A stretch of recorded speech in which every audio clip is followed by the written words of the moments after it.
Brock, just want to ask you to start off with kind of how you're feeling, after playing 40 snaps, the ankle, and your thoughts on playing your first road game since the injury. Yeah, I mean, I'm feeling pretty good. I mean, a little sore after the game, but that was to be expected. I mean, just haven't played in 4 weeks or whatever, and yeah, I'm excited to go on the road in Neyland. I mean, it's gonna be a fun environment to play in, and just excited. Brock, I'm just wondering, we're all aware of your competitive nature. When this injury first happened, can you back us up to when, the decision was made? Obviously, you didn't waste any time, so you had the logistics of getting that set up by Monday in Birmingham is pretty crazy. Number one. Number two, were you aware that, like, Tua did it 27 days, these other did it 28 days? I think I can beat it. I want to see if I can beat this.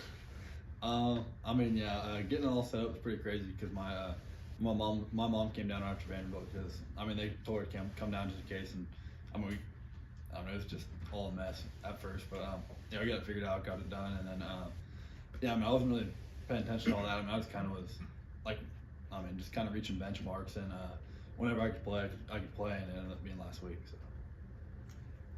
Kirby told us that there were people reaching out to you, telling you that you probably shouldn't play and all that. Just what goes through your head, as you get some of those calls and such?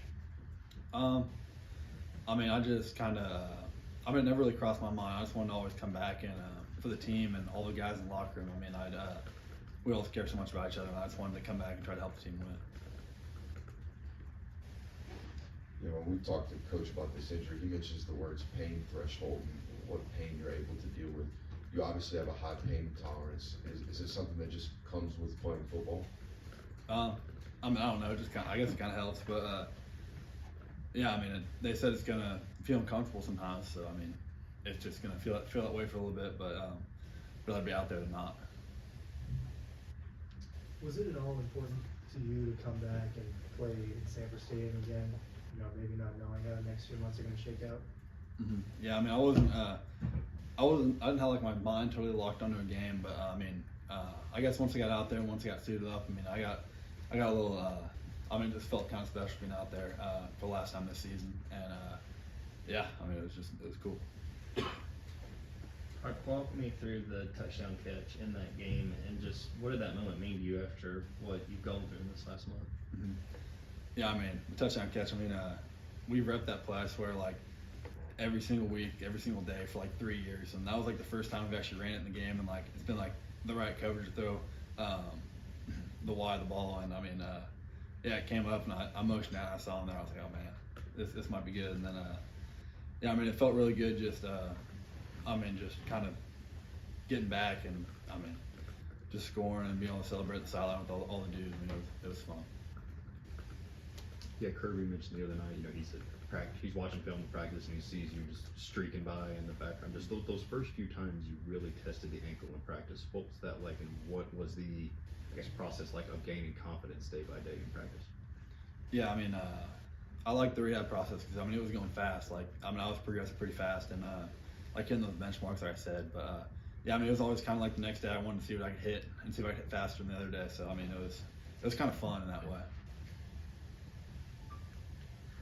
That you were in the game several plays before you finally got a target, finally got a catch, and it seemed like the particular one you got, that quick hitch, and the guy looked like it went right for your ankle. I don't think he was trying to get your ankle, but that was, and you were able to push off, avoid that tackle. Was that reassuring, I guess, that play in particular and how it came down? Yeah, I don't know. I guess a little reassuring, but it also didn't feel great in the moment, but it hurt. It was uncomfortable. But it just kind of gave me that kind of extra confidence for the rest of the game, and knowing that I could make those cuts and jump around on it. So. As far as moving forward and continuing to play with this, is there things that you do to strengthen your ankle throughout the week, and do you wear a brace or extra tape or anything like that in practice and games?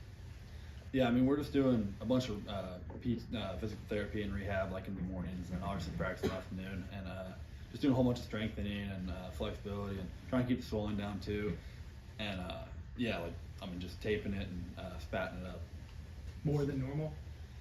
Usually I wouldn't get my ankle spatting. So yeah.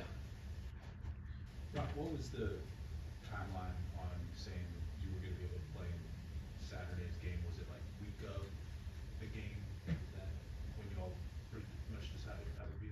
Yeah, I mean, I wasn't totally sure at all. Like, I guess in the whole week leading up to it, I mean, I was kind of unsure, like if they'd let me go or if they're gonna like kind of keep me out. But I mean, I wanted to play obviously, and I mean, ended up feeling pretty good, and I was able to go. So I mean, I was happy about it. Probably looking at everything that you've been through this, what do you feel like? Is there anything you feel like you've learned about yourself and what you've gone through with this injury? That's a good question. I don't. I mean, I guess just learn how to work through things and just having a purpose to come back and just wanting to come back. I mean, it just kind of made me appreciate the things that I had before. Like, cause I mean, when you get in the grind, you kind of don't really think about it, and then like when it gets taken away from you that fast, then it's kind of like, man, like this sucks, and then you kind of got to get back into it, and yeah, I'm just kind of gives you a whole new perspective on it. What was going through your mind at Vanderbilt? So, you know, you touched the turf, and obviously you were thinking that like the season might be over, or did you have any idea what's going on? I was just frustrated. I mean, I knew something was a little off, and I mean, it didn't really feel too good. And I don't know. I got up and tried to start jogging or walking off, and then it still didn't really feel right. So I mean, I looked at the sideline, I was like, that's a long jog, so I just kind of went down. But yeah, I was really frustrated, and yeah, I mean, it sucked. Yeah, from a, I guess, mental standpoint, who were the people that you really leaned on through this process? Was it your parents? Was it some of the sports psychologists that y'all had? Just who helped you from a mental standpoint through the whole rehab process? Yeah, I think my parents always helped me a lot, and my friends, and yeah, I talked to the sports psychologist 2 or 3 times, I think, just getting my mind right, and also like all the dudes in the locker room. I mean, just being around them. I mean, because I mean we're around each other all the time, and just being able to be around them, it just kind of lightens the mood and shows them that purpose to come back too. Brock, I feel like you have asked a lot of questions about yourself, so I wanted to pivot to Oscar Delp. How proud of you were for him and him going out there and making an impact with your absence? Yeah, I mean, I was super proud of him and Lucky. I mean, they came in, didn't miss a beat. I mean, they worked hard day by day. I mean, they do as much work as everyone else, and I mean, just seeing them get the opportunity and I guess just being able to capitalize on their opportunity and make some plays too. I mean, that was awesome to see. I was rooting for them on the sideline. Coach Take 2 Bobo, more. Coach Bobo was nominated for the Royals Award today. Just take us back to that time. I know he had worked with you all as tight ends. Just what went through your mind in that transition, and how do you feel like things have gone through 10 games? Yeah, I think he's done a great job through that whole transition, and I think we started to finally build an identity after a couple games. I mean, it took us a little bit to get rolling and get some like the kinks worked out and everything, but I feel like we kind of found an identity as an offense and got rolling. You mentioned hitting those benchmarks. After you hit all the benchmarks and you were clear to play, did they give you any recommendation on what to wear the rest of the season, or for how long you have to wear a brace or anything like that, or is it just kind of how you feel and what you're comfortable with? I think it's just more how I feel, and I mean, yeah, it's what I'm comfortable with pretty much. I mean, it's kind of up to me, I guess. Thank you. Thanks, bro. Thanks, Thank Rob. you.